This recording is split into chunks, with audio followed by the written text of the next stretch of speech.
The first thing I saw when I came home from the hospital wasn't a welcome banner or a bouquet of my favorite lilies on the porch. It was a sign. A stark red and white sign hammered into the soft grass of my front lawn, its single word a violent slash against the life I had known. Sold. For a moment, the world felt like it was underwater. The sounds from the car radio faded into a dull hum, and my daughter Sarah's cheerful chatter about finally having me home dissolved into silence. I'm sure she was still speaking, but I couldn't hear her. All I could hear was the frantic, panicked thumping of my own heart, a drumbeat against ribs that were still tender and bruised from the accident. My hand, frail and trembling slightly since the surgery, went to the car window. I pressed my fingers against the cool glass as if I could somehow push the sign away, erase it from existence. It had to be a mistake. A prank. Some terrible, cosmic error. Mark, my husband of 32 years, was supposed to be inside, probably making a pot of tea, waiting for the sound of our par in the driveway. He was supposed to help me up the steps, settle me into my favorite armchair with a quilt over my legs, and tell me that everything was going to be all right. That was the man I knew. The man who held my hand through 2 births and 1 devastating loss. The man who learned how to bake my mother's apple cake just to see me smile after she passed. The man who had sat by my hospital bed for 6 weeks, his face etched with a worry so profound it seemed to have aged him a decade. Mom? Mom, what is it? Sarah's voice finally broke through the fog. She followed my gaze, and a sharp, audible gasp escaped her lips. What is that? Dad didn't say anything about selling the house. She put the car in park, right there in the middle of our quiet suburban street. We just stared. At the sign. At the house that held every significant memory of my adult life. The porch swing where Mark had proposed a second time on our 20th anniversary. The big oak tree in the front yard from which our children's tire swing had hung, its ghost still visible in the scuffed bark. The window to the little room upstairs, which had been a nursery, then a teenager's messy den, and was now my quiet sewing room. Every brick, every shingle, every pane of glass was a page in the story of my life, and someone had just slammed the book shut. It's a mistake, I whispered, though the words felt like dust in my mouth. It has to be a mistake. Sarah turned to me, her young face a storm of confusion and concern. Maybe it's for the house next door. Maybe the sign is just positioned weirdly. She was trying to find a logical explanation, a lifeline to pull us back to sanity. But the sign was planted firmly in the center of our lawn, right next to the rose bushes I'd spent a decade cultivating. There was no mistaking it. Those weren't just any rose bushes. They were my memory roses. One for my mother, a pale, fragrant yellow. One for my father, a sturdy, deep crimson. One for the little one we lost, a delicate white climbing rose that now covered half the trellis by the door. Seeing that sign there, a garish intruder in my sacred garden, felt like a desecration. My body, already weak from weeks of being bedridden, was suddenly flooded with a cold dread that had nothing to do with my physical injuries. This was a different kind of pain. It was a soul-deep wound, a tearing of the very fabric of my reality. Sarah, I said, my voice barely audible, take me inside. I need to talk to your father. I needed to see his face. I needed him to laugh, to explain the ridiculous mix-up, and to go out there and rip that monstrous sign from the ground with his bare hands. I needed him to be the man I had loved for more than half my life. I clung to that hope with every ounce of strength I had left because the alternative was simply too terrifying to comprehend. Sarah's hand was a warm, steady pressure on my arm as she helped me out of the car. Each step was a deliberate effort. My body felt like a fragile, borrowed thing, not yet my own again. The crisp autumn air, which I had longed for during my sterile weeks inside, now felt thin and sharp in my lungs. I kept my eyes fixed on the front door, avoiding the sign, trying to pretend it wasn't there. The key was still under the ceramic frog by the doorstep, just where we always left it. That little frog had been a gift from our son, Michael, when he was 6. A clumsy, lopsided thing he'd painted in art class, its goofy smile always a small comfort to come home to. Sarah unlocked the door, and the familiar click of the tumbler was a sound I'd been dreaming of. But the moment the door swung open, the feeling of homecoming vanished. The air inside was still and cool. Usually, our house had a scent, a mix of Mark's pipe tobacco from the study, the lemon polish I used on the wood floors, and whatever was last cooked in the kitchen. Today, it smelled of nothing, just air.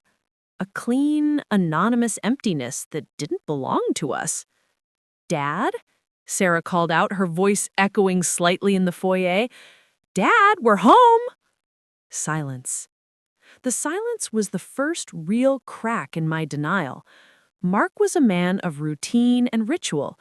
He was a creature of comfort and predictability, something I had always cherished about him. Our life together was a well-worn path, familiar and safe. Mornings were his domain. He'd be up before the sun, the gentle clink of his spoon against his ceramic mug as he stirred his coffee, the first sound of my day. He'd bring me a cup in bed, the newspaper folded perfectly to the crossword puzzle, which we'd do together before our feet even touched the floor. He'd read the clues aloud in his low, rumbling voice, and I'd fill in the blanks. We were a team. Our evenings were mine. I'd cook, and he'd sit at the kitchen island, telling me about his day at the university where he taught history. We'd eat at the small oak table overlooking the garden, the one we'd bought at a flea market on our 2nd anniversary. Even after the kids grew up and moved out, we kept that ritual. It was our anchor, the 30 minutes a day where the rest of the world fell away, and it was just us, Mark and Elena. In the hospital, he'd been my rock. He'd held a cool cloth to my forehead when the fever spiked. He'd read to me from worn paperbacks when the pain kept me from sleeping, his voice a soothing balm against the beeping of the machines. He'd wept once when he thought I was asleep, his shoulders shaking with silent sobs as he held my hand. "Don't leave me, Ellie," he'd whispered into my knuckles. "I can't do this without you." So where was he now? He knew the exact time of my discharge. He was supposed to be here, fussing over me, plumping pillows, making sure I was comfortable. The man who couldn't imagine a life without me wouldn't just not be here. Sarah helped me to the living room, to my armchair. It was a soft, worn, floral print chair that had molded to the shape of my body over the years. But as I sank into it, it felt foreign. I looked around. The room was tidy, too tidy. The stacks of books and magazines that usually cluttered the coffee table were gone. The Afghan my grandmother had knitted, the one that was always draped over the back of the sofa, was missing. "He must have cleaned up for you coming home," she said, trying to sound cheerful, but her eyes were scanning the room, just as mine were. She pulled out her phone. "Let me try calling him again." I listened as the phone rang, once, twice. Then the automated voice announced that the call had been forwarded, straight to voicemail. Again. A knot of ice formed in my stomach. Mark never turned his phone off, ever. He called it his emergency leash. My gaze drifted to the mantelpiece above the fireplace. It was our family timeline, a row of silver-framed photographs charting our lives. Sarah's graduation, Michael's wedding, a faded picture of Mark and I on our own wedding day, so young and impossibly hopeful. But there was a gap, a small empty space where a large, ornate frame used to be. It was the photo from our 30th anniversary trip to Italy, my favorite. Mark had surprised me with the trip, a grand, romantic gesture that had left me breathless. In the photo, we were standing on a bridge in Venice, the sunset turning the water to gold behind us. We looked so happy, so certain. The frame was gone. "Sarah," I said, my voice thin, "the picture! Our anniversary picture is gone!" She looked at the mantelpiece, her brow furrowed. "That's weird. Why would he take that down?" She walked over, running her fingers over the dust-free spot where it had been. Then her eyes widened. She turned her head slowly, her gaze sweeping across the walls, the bookshelves, the side tables. "Mom," she said, her voice dropping to a whisper, "it's not just the picture." And then I saw it. The house wasn't just clean. It was being erased. Small things, personal things were missing from every corner.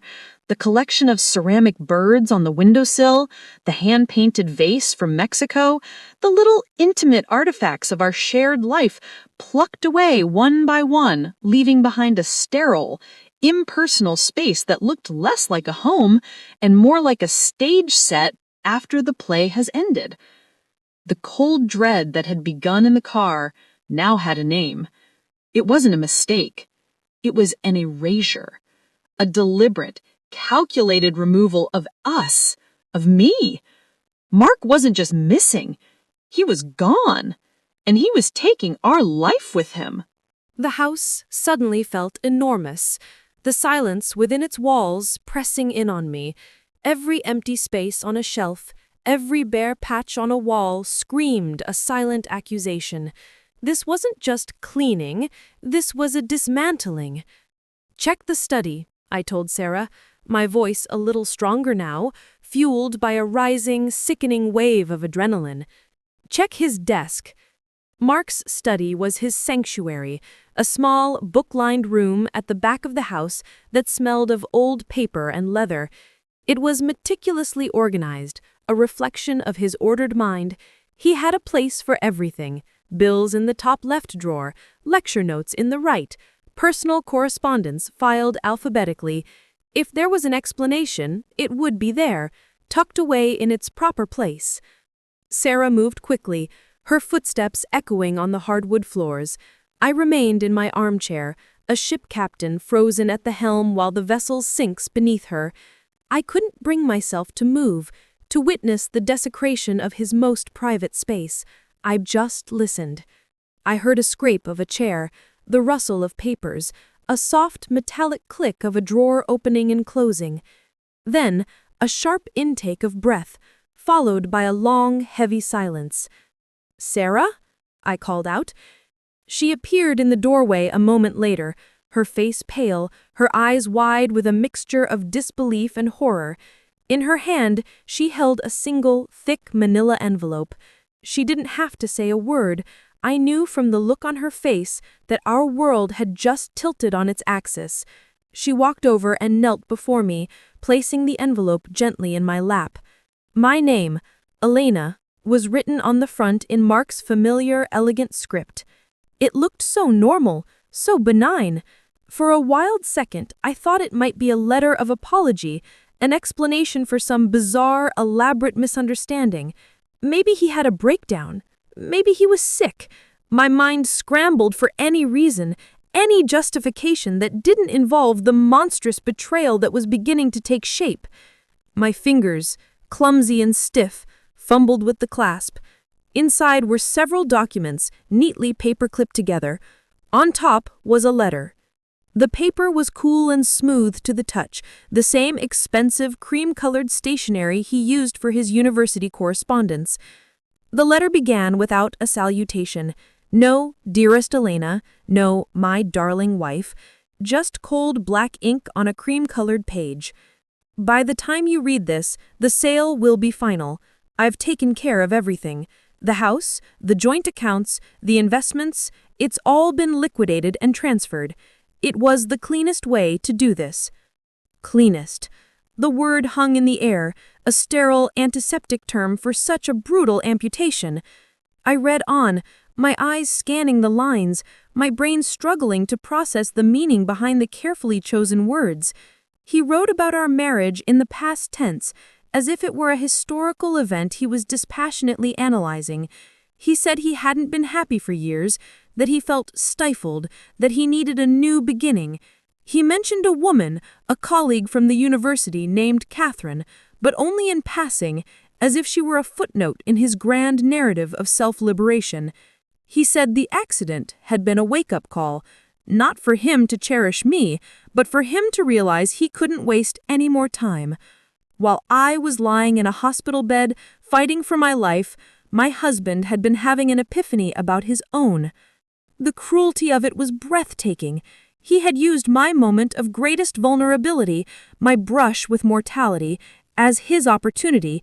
He had sat by my bed, holding my hand and whispering promises, all while his lawyers were drawing up papers, his real estate agent was showing our home, and his new life was packing into boxes. The concerned husband, the pillar of strength, was a performance, a lie. Beneath the letter were the documents, a copy of the sale agreement for our house, signed with a forged version of my signature. Bank statements showing our joint savings account, painstakingly built over 30 years, drained to a balance of 0. Statements from our retirement portfolio, liquidated. It was all there, a neat and tidy ledger of my own destruction. He forged my signature, I whispered, the words catching in my throat. I held up the paper, my hand shaking so violently the words blurred. How could he do this? Sarah's face was a mask of fury. That monster, she breathed, her voice tight with rage. That absolute monster.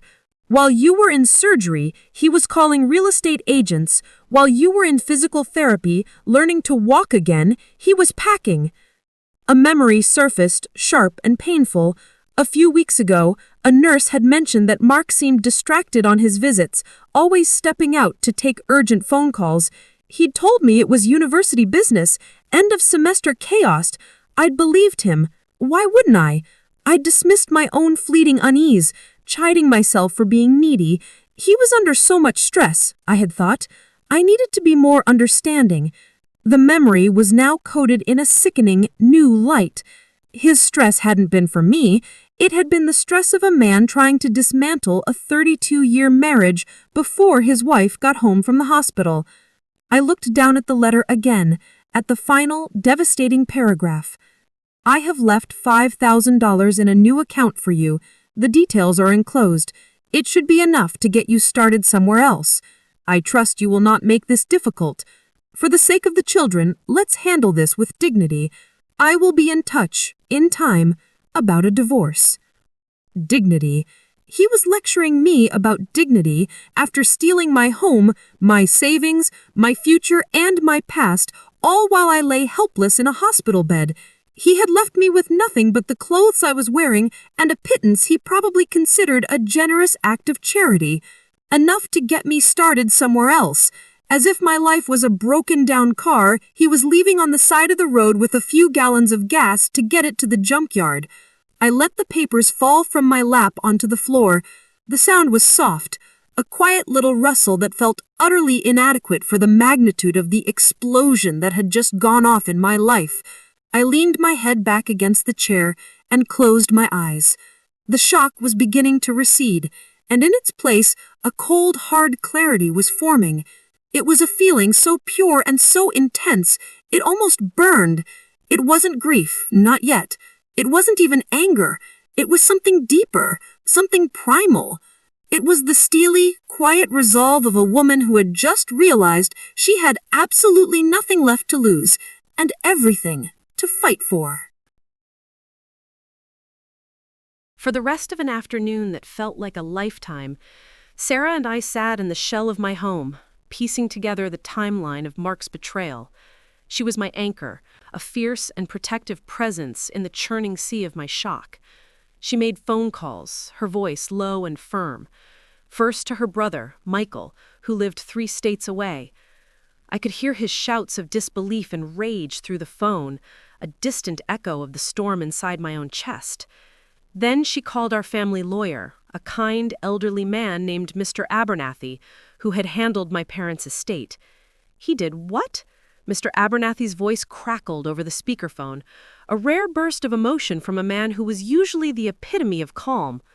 Alina, are you certain? I have the papers right here, George, I said, my voice flat, devoid of the tears I thought should be there. A sale agreement with my forged signature. Bank statements. He's taken everything. The silence on the other end of the line was heavy. The man I saw at the hospital just last week, he began, then trailed off. He brought me a coffee. We talked about your recovery. He seemed devoted. It was an act, George, a very convincing one. Mr. Abernathy cleared his throat. Alina, listen to me. Don't leave the house. Technically, you are still a resident. The new owners haven't taken possession yet. Stay put. I'm going to make some calls. This is highly illegal. Forgery, fraudulent conveyance. This is a criminal matter, not just a divorce proceeding. His words, criminal matter, struck a chord deep inside me. Mark. My quiet, intellectual Mark, a historian who lived by rules and dates and facts, was a criminal. He hadn't just broken my heart, he had broken the law. And that simple, stark fact became a handhold for me in the swirling chaos. This wasn't just a personal tragedy, it was an injustice. And injustices could be fought. That night, Sarah refused to leave my side. We ordered pizza, but neither of us could eat. We sat at the oak kitchen table, the one Mark and I had bought together all those years ago, and she held my hand as the sun went down, casting long, mournful shadows across the empty walls. The house groaned and settled around us, its familiar sounds now alien and unsettling. I felt like a ghost in my own life, haunting the rooms where I had loved and laughed and cried. I thought about Catherine, the woman mentioned in the letter, a colleague. I tried to picture her face. Was she one of the women from the faculty dinners? The younger, ambitious ones who laughed a little too loudly at Mark's dry, academic jokes? I had always felt a little out of place at those events, a homemaker among scholars. Mark had always assured me I was the smartest, most interesting woman in the room. Another lie, I now realized. He had been measuring me against them, and I had been found wanting. The desire to simply crumble was immense. I wanted to crawl into the bed upstairs, my bed, and pull the covers over my head and not wake up until this nightmare was over. But I couldn't, because with every passing hour, that cold clarity I'd felt earlier was hardening, crystallizing into something solid and sharp. It was a diamond of pure, unadulterated resolve forming under the immense pressure of my grief. He thought I was weak. He had always seen me as the gentle, nurturing one, the soft heart of our family. He took care of the finances, the big decisions, while I took care of the home, the children, the emotional landscape of our lives. He mistook my softness for fragility. He believed that by taking the money in the house, he had taken my power. He thought I would quietly accept my $5,000 and disappear. He didn't know me at all. The next morning, I woke up on the sofa, a stiff blanket Sarah had found in the linen closet tucked around me. For a single blissful second, I didn't remember. Then the weight of it all came crashing down again. The empty house, the sold sign, the letter. But something had shifted in the night. The shock had burned itself out, leaving behind the cold, clean ashes of purpose. I wasn't going to be a victim in his story. I was going to be the author of my own. I stood up, my body aching, and walked to the kitchen. I filled the kettle with water and set it on the stove, the familiar ritual a small comfort. While it heated, I found a pen and a notepad in a drawer, one of the few things he'd left behind. When Sarah came downstairs, rubbing the sleep from her eyes, she found me at the kitchen table, a cup of tea steaming in front of me, writing. "Mom?" she asked, her voice soft with concern. "What are you doing?" I looked up at her, and for the first time since I saw that sign, I felt a flicker of my old self. "I'm making a list," I said, my voice steady. On the top of the page, I had written 2 words, Operation Reclamation. It was a small act of defiance, but it was a start. He had written me out of our shared history. Now, I would write myself back in. The first item on my list was simple. Find out where he is. The second was more complex. Gather evidence. Mr. Abernathy had told me that the more proof I had of Mark's premeditation, his intent to defraud me while I was incapacitated, the stronger my case would be. He had advised me to think back, to look for any clues, any strange behaviors in the months leading up to the accident. So I did.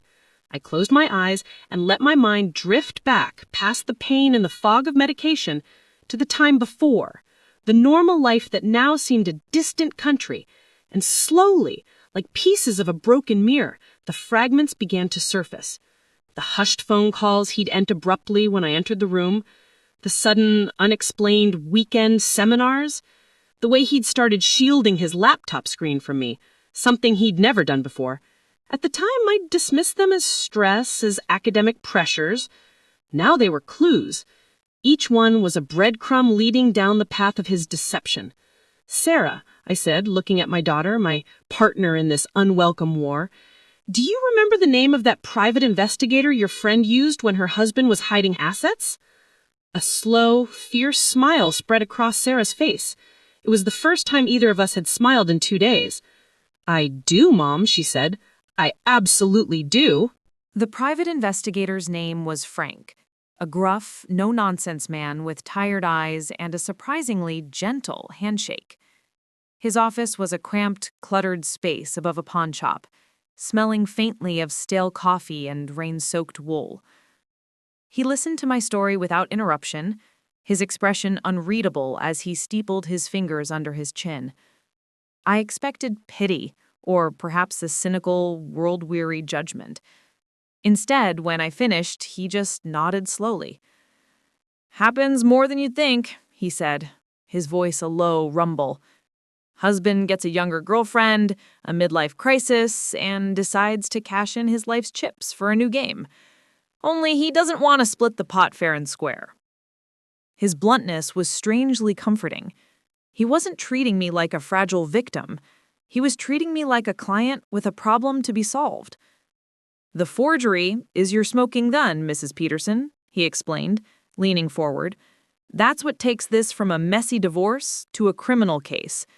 Our job is to build a timeline, to prove he planned this, that he took advantage of your incapacitation. We need to show a judge that this wasn't a spur-of-the-moment decision. This was a calculated campaign."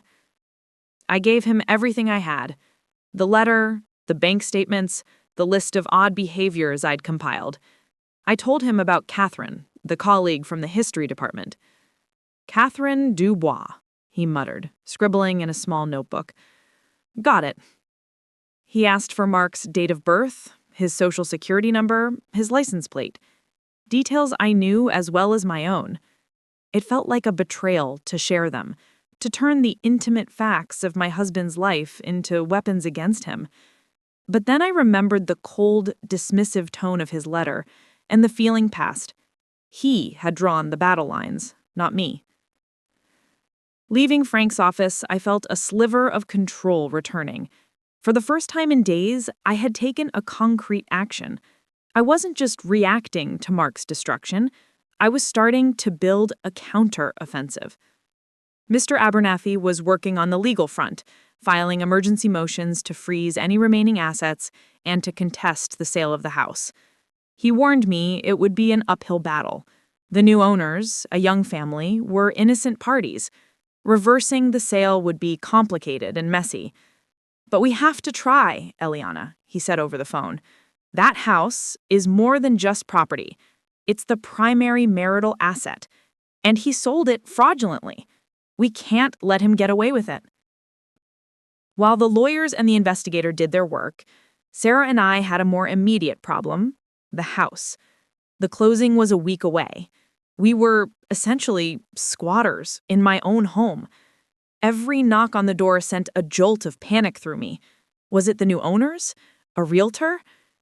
We decided to stay, not out of defiance, but out of a deep-seated refusal to be erased so easily. This was my home. I would leave on my own terms, not his. So we started to pack. But we weren't packing to move out. We were packing to document. Sarah, with the meticulousness of a crime scene investigator, began taking photographs of every room, every empty shelf, every missing item. She created a detailed inventory, cross-referencing old family photos to prove what had been there. The ornate Venetian mirror from the hallway, the set of antique silver my grandmother had left me, the collection of first edition history books that had been Mark's pride and joy and were worth a small fortune. He had picked the house clean of anything of value, leaving behind only the worn, sentimental furniture that was too bulky to move or too worthless to sell. As I carefully wrapped the few remaining family treasures in newspaper, the children's clay handprints, the chipped teapot that had belonged to my mother, a profound sadness washed over me. This was the archaeology of my life. I was sifting through the ruins of my marriage, trying to salvage the pieces that were truly mine. With each object, I had to ask myself, was that memory real? Was the man in that memory the same one who could do this? One afternoon, while sorting through a box of old papers in the attic, I found it. Tucked away in a dusty file labeled Old Mortgages was a thick, folded document. It was the original deed to our house. We had paid off the mortgage 5 years ago, and Mark had held a little ceremony in the living room, burning the mortgage papers in the fireplace. He'd made a grand speech about us finally truly owning our home, our castle, a fortress for our family, built on a foundation of love, he'd said. I unfolded the deed, and there, near the bottom, was something I had completely forgotten about. A legal clause my father, a Couch's lawyer himself, had insisted we include when he gave us the down payment as a wedding gift. It was a right of survivorship, but with a specific addendum stating that in the event of a sale, both parties had to be present for the signing, or have their signature notarized by a verified third party in the case of physical incapacitation. A technicality, a piece of legal jargon I hadn't thought about in 30 years. My breath caught in my throat. I read it again, and then a third time. He hadn't just forged my signature.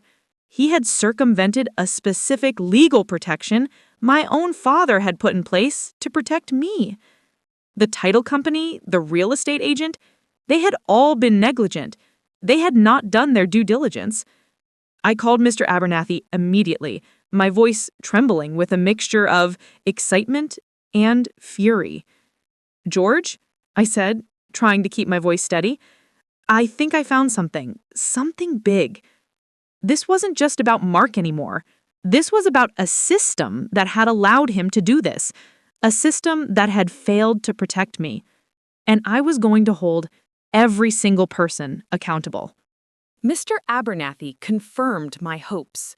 The clause on the original deed was more than just a technicality. It was a legal firewall. The title company had a non-delegable duty to verify both signatures, especially given the circumstances of my hospitalization.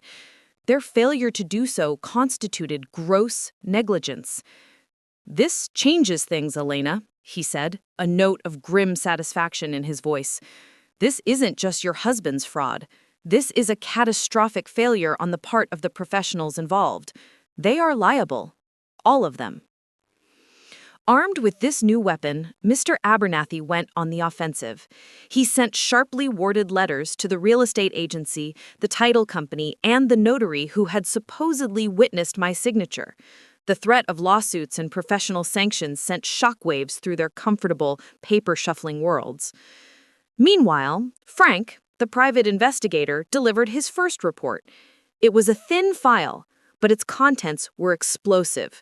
He had tracked Mark and Catherine to a high-end condominium in a city 2 hours away, a brand-new development with a pool and a concierge.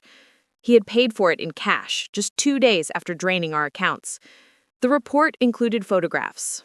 Mark, looking tanned and relaxed, laughing as he loaded shopping bags into the trunk of a new luxury car. Catherine, a stylish woman at least 15 years younger than me, clinging to his arm, her head resting on his shoulder. Seeing them together was like a physical blow. It was one thing to know about her in the abstract. It was another to see her face, to see her standing in the life that should have been mine. In the photos, Mark looked younger, lighter, freed from the burden of the life he had so casually discarded. There was no trace of the worried, devoted husband who had sat by my hospital bed. That man was a phantom, a carefully constructed illusion.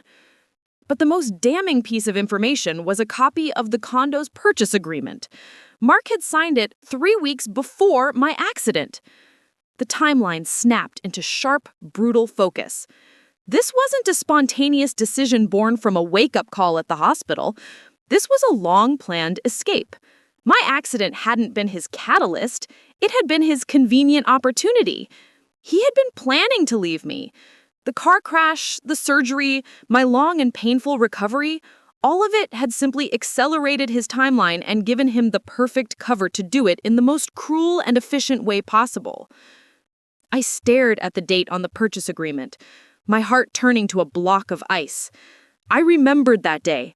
I had made his favorite dinner, roast chicken with rosemary potatoes. He had come home late, saying he'd been stuck in a faculty meeting. He had seemed distracted, distant. I had attributed it to work stress. I had rubbed his shoulders, told him to relax, that he was working too hard. All the while, he had already bought a new home, a new life, with a new woman. The betrayal was so profound, so complete, it almost defied comprehension. He hadn't just left me. He had been living a double life, waiting for the right moment to execute his plan. With the evidence from Frank and the legal leverage from the deed, Mr. Abernathy arranged a meeting, not with Mark, he was still hiding behind his lawyers, but with the representatives from the title company and the real estate agency. We met in a sterile, impersonal conference room in Mr. Abernathy's building. I sat beside him, my hands clasped tightly in my lap to still their trembling. Across the polished mahogany table sat 2 men in expensive suits and a woman with a severe haircut and an expression of strained patience. They were the president of the title company, the owner of the real estate firm, and their lawyer. They began with condescending apologies. They spoke of unfortunate oversights and procedural errors. They tried to paint Mark as a master manipulator who had fooled everyone. They offered to compensate me for my trouble, a sum that was insulting in its inadequacy. I let them talk. I listened to their excuses, their attempts to minimize their role in my devastation. And when they were finished, I leaned forward and spoke for the first time, my voice quiet, but carrying the weight of every sleepless night and every tear I had not allowed myself to shed. You didn't just make a procedural error, I said, looking each of them directly in the eye. You enabled a crime. While I was in an intensive care unit, your companies rubber-stamped the theft of my home. You didn't bother to make a single phone call to the hospital to verify that I, Elena Peterson, was in any condition to sign legal documents. You took the word of a man who was actively committing fraud because it was easier, it was faster, and it got you your commission. I slid a copy of the deed across the table.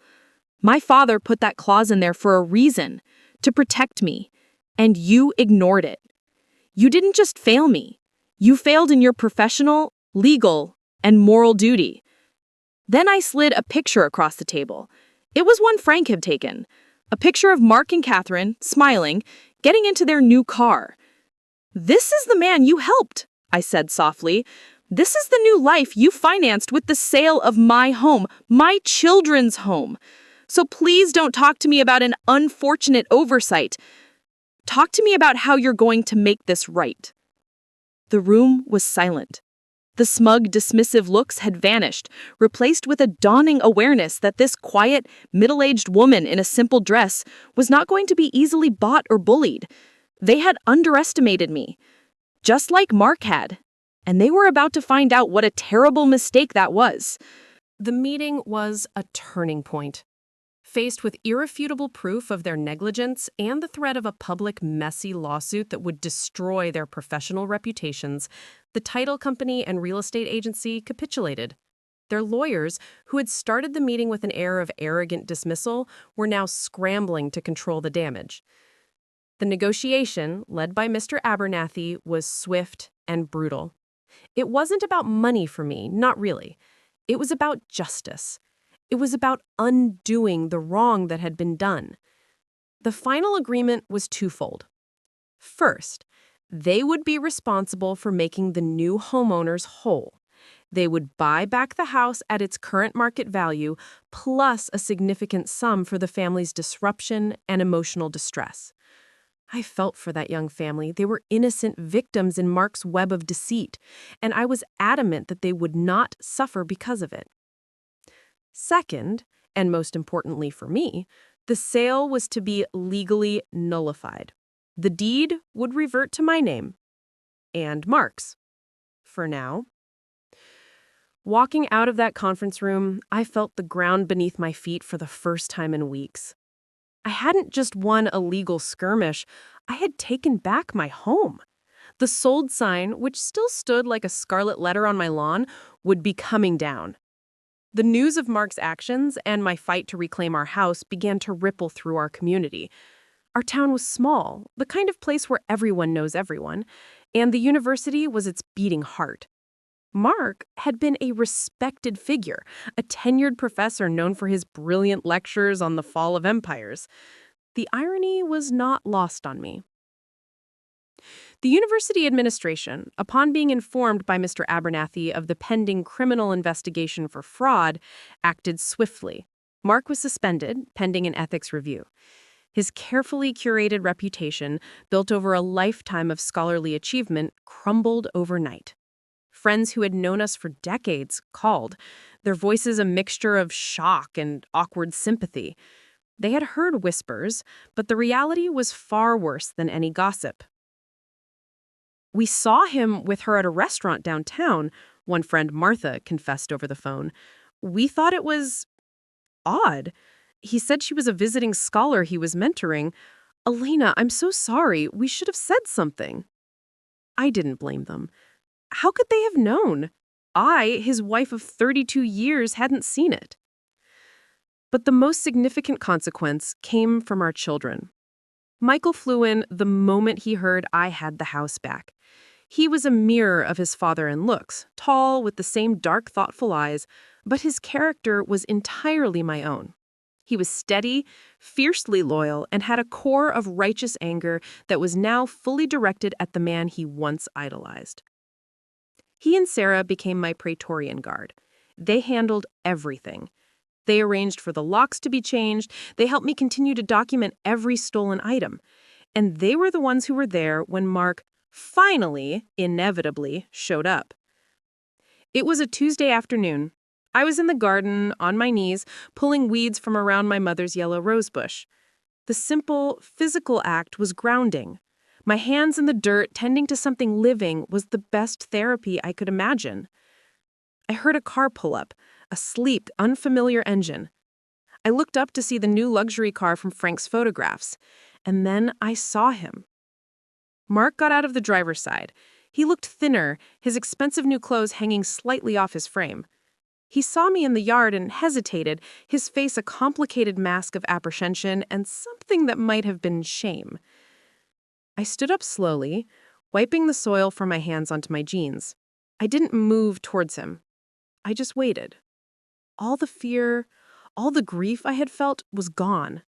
Looking at him now, I felt nothing, a vast, cold emptiness where my love for him used to be. "Elena," he said, his voice tentative. He took a step towards the gate. "Can we talk?" Before I could answer, the front door opened. Michael stepped out onto the porch, followed by Sarah. They stood on either side of the doorway, silent and unmoving, a united front. Michael's voice was low and devoid of any warmth. "You are not welcome here." Mark stopped, his gaze shifting from me to his children. "Michael, Sarah, this is between your mother and me." Sarah laughed, a short, sharp, bitter sound. "You made it our business when you stole our home. You made it our business when you left our mother with nothing while she was fighting for her life. You don't get to decide the terms anymore." He looked back at me, a desperate, pleading look in his eyes, the look of a man who has lost control of his own narrative. "Ellie, please, I made a mistake. It all happened so fast. No, it didn't, I said, my voice as calm and steady as a frozen lake. You bought your new condominium 3 weeks before my accident, Mark. You planned this, every last detail. The only mistake you made was underestimating me. You thought I would just disappear. You thought I would be too broken to fight back. I took a step forward, stopping just on my side of the garden gate. You didn't just sell a house, Mark. You tried to erase 32 years of a life, my life. And you did it with a smile on your face and a hand on my forehead, telling me everything would be okay. I let the words hang in the air between us. There is nothing left to talk about. My lawyer will be in touch with yours about the divorce, and the district attorney will be in touch about the criminal charges. His face fell. The last vestiges of his composure crumbled, revealing the panicked, selfish man underneath. He'd come here expecting tears, recriminations, perhaps even a chance to manipulate himself back into some semblance of control. He had not expected this. This quiet strength, this unbreakable family unit. He looked from my face to the impassive faces of his children on the porch. He saw the changed locks on the door of the house he no longer had a key to. He saw the garden I was reclaiming. He saw a world that had not only moved on without him, but had actively ejected him. He was no longer the author of this story. He was just a ghost, haunting the edges of a life he had forfeited. Without another word, he turned, got back in his new car, and drove away. And as his car disappeared down the street, I felt the last heavy chain of my old life fall away. Watching Mark drive away felt less like an ending and more like a beginning. The air seemed clearer, the colors of the garden more vibrant. For weeks, my life had been defined by him, by his betrayal, by the fight against him. Now, that chapter was closing. The space he had occupied in my heart and in my home was now a quiet, empty room, waiting to be filled with something new. The months that followed were a period of careful, deliberate rebuilding. The legal process ground on, a slow but steady engine of justice. Mark, facing overwhelming evidence and public disgrace, pleaded no contest to the fraud charges, in exchange for a plea deal that kept him out of prison, but placed him on a long and humiliating probation. The divorce was settled out of court. He had no leverage. He had squandered it all. I was awarded the house free and clear, a significant portion of his university pension and alimony. It wasn't a windfall, it was a restoration. It was what I had been entitled to all along. But the real work of rebuilding had nothing to do with lawyers or bank accounts. It was the quiet, daily work of creating a new life for myself within the walls of the old one. At first, the house felt haunted by his absence. Every room held a memory, every corner a ghost. The indent on his side of the bed, the empty space in the garage where his car used to be, the silence in the mornings where the clink of his coffee cup once was. Sarah suggested I sell the house, that the memories were too painful. "You could start fresh somewhere else, Mom," she had said gently. I thought about it. I pictured myself in a new, modern apartment, a place with no history, no ghosts. But the idea felt wrong. This house wasn't just a collection of memories with Mark. It was the place I had brought my babies home from the hospital. It was where I had nursed them through fevers, celebrated their birthdays, and watched them grow into the incredible adults they had become. It was where my mother had taught me to bake bread in the kitchen, her hands dusted with flour guiding my own. The house had a soul, and that soul was made of more than just my marriage. To leave would be to let him win. It would be an admission that he had succeeded in erasing my history. So I stayed, and I began the slow, sacred process of reclaiming it. I started in the study, his former sanctuary. With Michael's help, I packed up every one of his books, every paper, every pen. We donated them to the university library. Then we painted the room. We covered the dark, oppressive mahogany walls with a soft, cheerful yellow. I bought a new, comfortable armchair and a tall lamp for reading. I filled the shelves not with history tomes, but with novels, poetry, and gardening books. It became my room, my sanctuary. One room at a time, I remade the house in my own image. I sold the heavy, dark furniture he had chosen and bought pieces that were lighter, more modern. I hung new art on the walls, bright, abstract paintings that made me feel joyful. I filled the empty spaces with plants, bringing green, living things into every corner. The biggest change was the bedroom. I couldn't sleep in the bed we had shared for 3 decades. I gave it away and bought myself a new one, slightly smaller with a beautiful wrought iron frame. I bought new linens, crisp and white, and piles of soft pillows. The first night I slept in it, I slept more deeply than I had in years.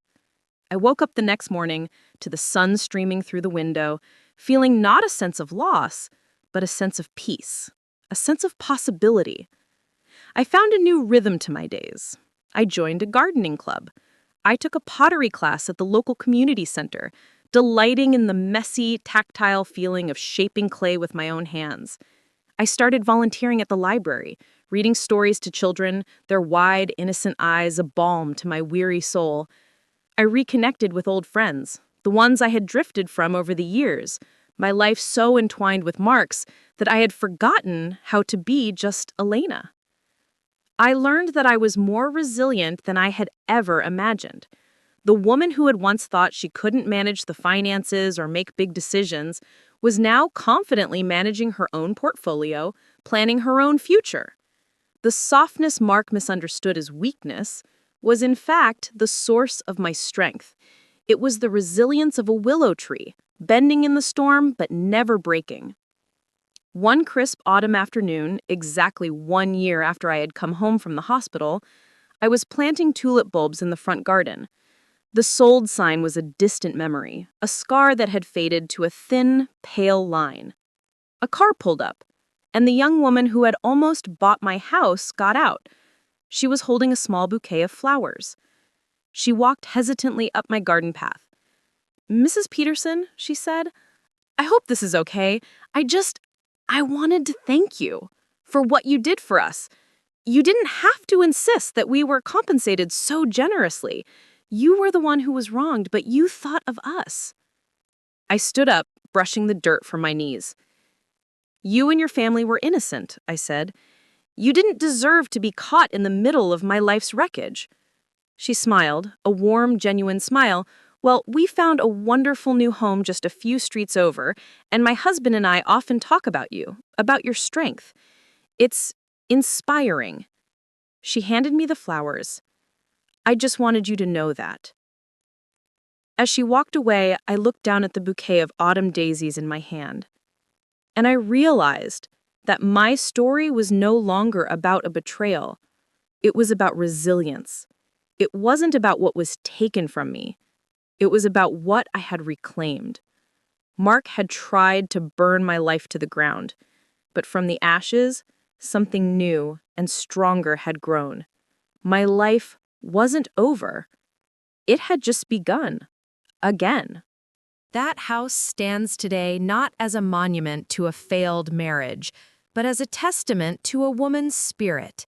It is filled with light and with laughter and with the quiet, steady hum of a life lived on my own terms. My children, and now my grandchildren, fill its rooms during holidays, their joyous noise a kind of music that heals all the old silences. The garden flourishes, a riot of color and life, each flower a small victory I planted with my own 2 hands. I sometimes wonder what Mark's life is like. I hear whispers, through the small-town grapevine, that his new life is not the idyllic escape he had envisioned, that Catherine left him, that the money is running out, that he is a man adrift, a historian who has lost his own history. I don't feel anger towards him anymore, nor do I feel pity. I feel a quiet, distant sadness for the man who chose to become a stranger, who believed that a life could be dismantled and discarded like an old piece of furniture. He taught me the most painful and the most valuable lesson of my life, that the foundation of your home cannot be another person. It must be built within yourself. He could take the money, the furniture, the pictures from the wall. He could even, for a time, take the house. But he could not take my strength, my dignity, or my capacity to heal. Those were mine, and they were unbreakable. I learned that betrayal can be a fire that either consumes you or forges you into something stronger. It can be an ending, or it can be the violent, necessary clearing of a path to a new beginning.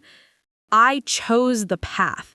I chose to grow again, not in spite of the damage, but because of it. The scars are a part of my story, but they are not the whole story.